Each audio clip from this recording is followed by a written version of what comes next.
Shalom, jemaat yang dikasihi Tuhan Yesus Kristus. Saya percaya kita semua diberkati oleh Tuhan sepanjang minggu ini. Kita bertemu kembali dalam ibadah online pada hari ini. Kita akan mendengarkan, kita akan merenungkan dan melakukan firman Tuhan. Pada hari ini saya berikan judul firman Tuhan, Tenanglah Jiwaku.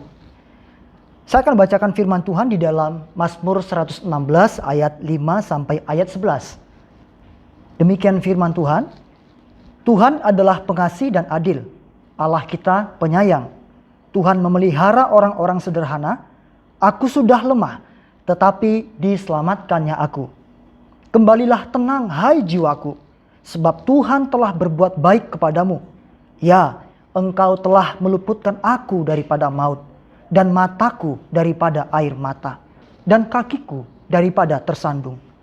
Aku boleh berjalan di hadapan Tuhan, di negeri orang-orang hidup.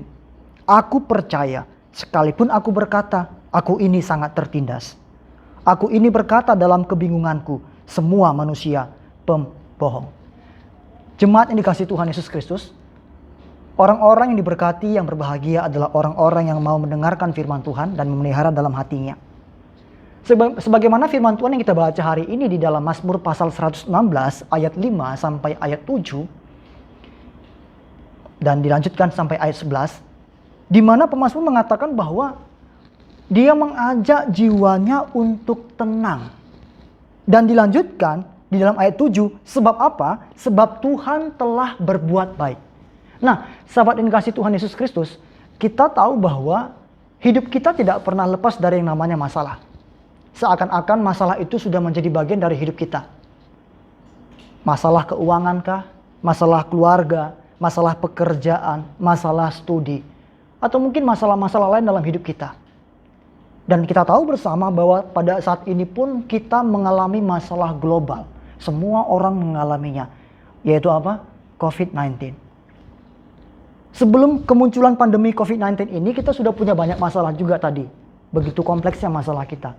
Ditambah lagi pandemi COVID-19. Orang-orang tertentu, orang-orang yang tidak bisa mengelola jiwanya, yang tidak bisa mengelola hatinya, mereka akan dirundung rasa stres bahkan depresi. Ini tidak bisa dipungkiri. Ada banyak orang yang saya tahu ketika mereka menghadapi pandemi COVID-19 ini, rasa putus asa, rasa kekalutan, itu menguasai hidup mereka. Nah, sahabat Tuhan, jemaat yang dikasihi oleh Tuhan Yesus Kristus, pada saat ini kita akan merenungkan bahwa firman Tuhan sebenarnya mengajarkan kita satu hal yang penting yang harus kita lakukan dalam hidup kita sebagai orang Kristen, orang percaya, yaitu apa? Menenangkan jiwa kita. Itu sangat penting. Kenapa? Karena di dalam Pengkhotbah pasal 4 ayat 6, demikian firman Tuhan, segenggam ketenangan lebih baik daripada 2 genggam jeripayah dan usaha menjaring angin. Apa maksud pengkhotbah? Pengkhotbah mengatakan bahwa ketika manusia itu mengalami masalah yang bertubi-tubi tadi, kita cenderung ingin melakukan sesuatu, kita cenderung melakukan usaha, sampai mati-matian mungkin, supaya kita bisa terlepas dari masalah kita. Tapi satu hal yang penting yang kita abaikan adalah menjaga jiwa kita tetap tenang. Akibatnya apa? Kata pengkhotbah, kalau kita itu tidak menjaga jiwa kita tenang, dan kita berusaha melakukan usaha kita manusia untuk menyelesaikan masalah kita, maka usaha kita seperti menjaring angin. Kita pasti tahu apa arti menjaring angin. Artinya apa? Yang kita lakukan itu sia-sia. Jadi yang sebenarnya firman Tuhan ajarkan bagi kita adalah, yang penting itu adalah menjaga jiwa kita tetap tenang. Supaya apa? Supaya kita bisa menghadapi setiap masalah dalam hidup kita. Ini yang firman Tuhan ajarkan. Nah, jemaat yang dikasihi Tuhan Yesus Kristus, saya akan membagikan 2 poin penting yang saya dapatkan setelah saya merenungkan firman Tuhan dari Mazmur 116 ayat 5 sampai 11 ini. Yang pertama, bagaimana supaya kita itu bisa menjaga jiwa kita tetap tenang dan kita bisa menghadapi masalah kita. Yang pertama adalah ingatlah selalu kebaikan Tuhan. Di dalam ayat 8 sampai ayat 9, pemazmur berkata demikian. Di dalam Mazmur yang sama tadi, Mazmur 116 ayat 8 sampai 9.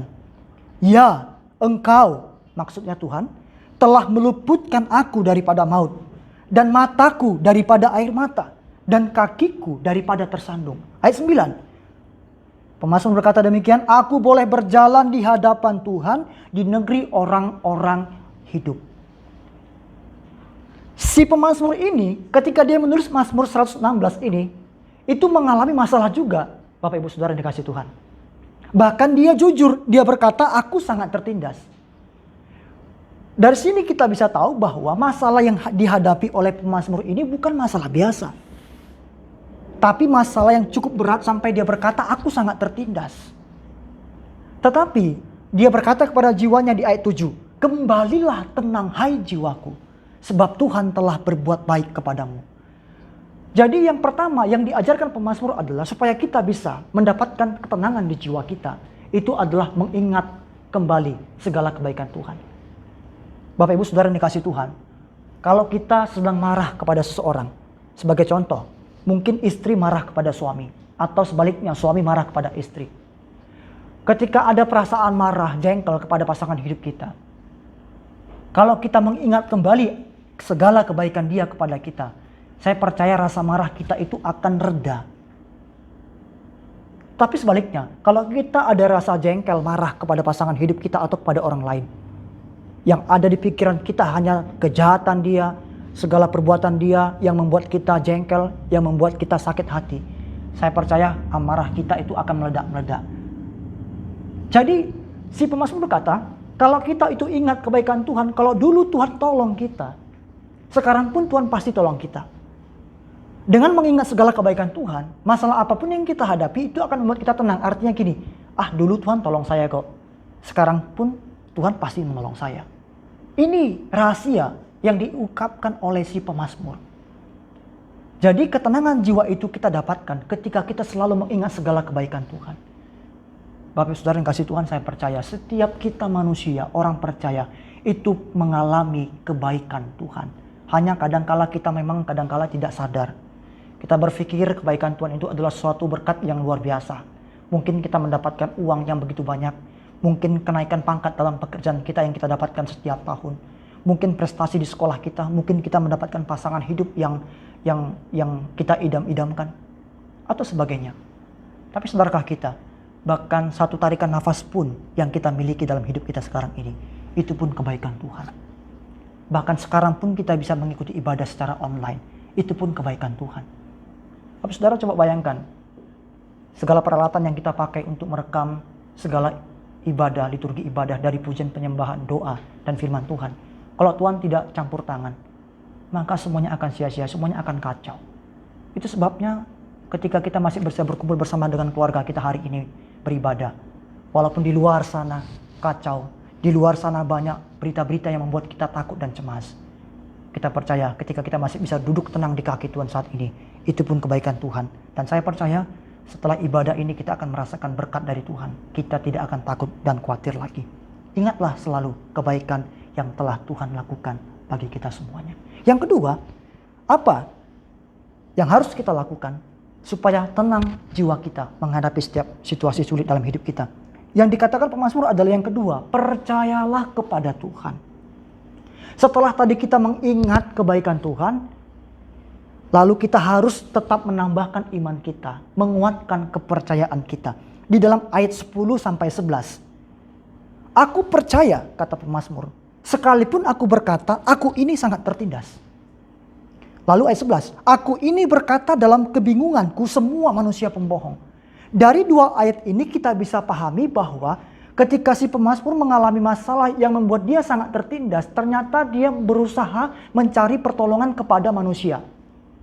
Dan di ayat 11 dia mendapatkan kekecewaan. Karena dia katakan semua manusia pembohong. Ketika dia berusaha minta pertolongan dari manusia, ternyata apa yang dia minta, apa yang dia harapkan itu tidak kunjung dia dapatkan. Sehingga dia menyimpulkan semua manusia pembohong. Memang firman Tuhan berkata, terkutuklah orang yang mengandalkan kekuatannya sendiri, yang mengandalkan manusia. Kenapa? Karena kita sama-sama manusia. Manusia lain pun punya masalah. Maukah kita menambahkan masalah kita kepada orang lain? Saya kira mereka tidak akan mau. Tapi kita punya Tuhan, pencipta. Dia batu karang kita. Tapi saudara, beberapa minggu lalu ada seorang hamba Tuhan yang bernama John Piper menulis menulis sebuah buku yang berjudul Coronavirus dan Kristus. Di situ dia jelas menggambarkan bahwa coronavirus yang ada pada saat ini yang dialami oleh hampir seluruh orang di muka bumi ini itu adalah atas izin Tuhan. Kenapa? Karena kita percaya bahwa tidak ada satupun peristiwa sekecil apapun yang terjadi di luar kontrol atau kendali Tuhan.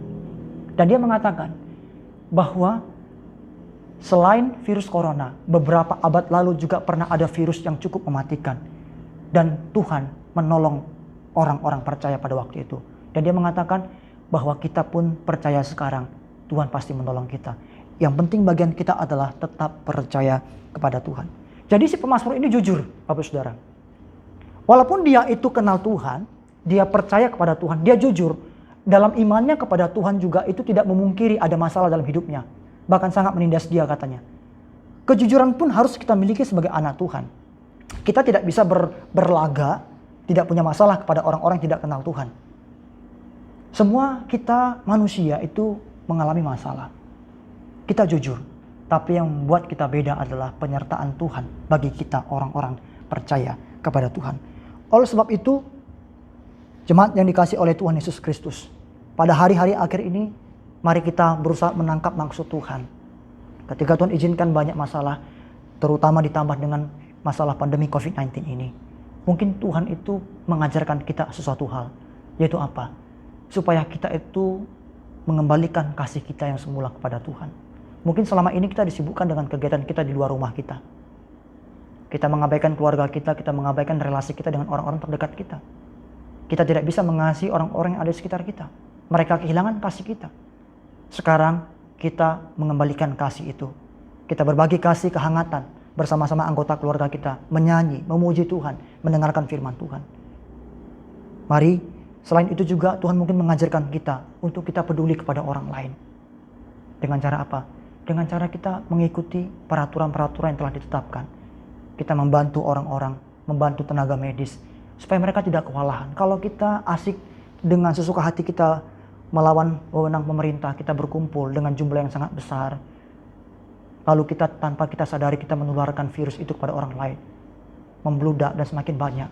Akibatnya apa? Tenaga medis tidak cukup menampung semuanya, menangani semuanya. Betapa kasihannya mereka. Mari, meskipun tidak banyak, tidak besar yang dapat kita lakukan untuk kita bisa menyelesaikan masalah ini. Tetapi satu hal kecil yang kita lakukan itu akan berdampak besar bagi banyak orang.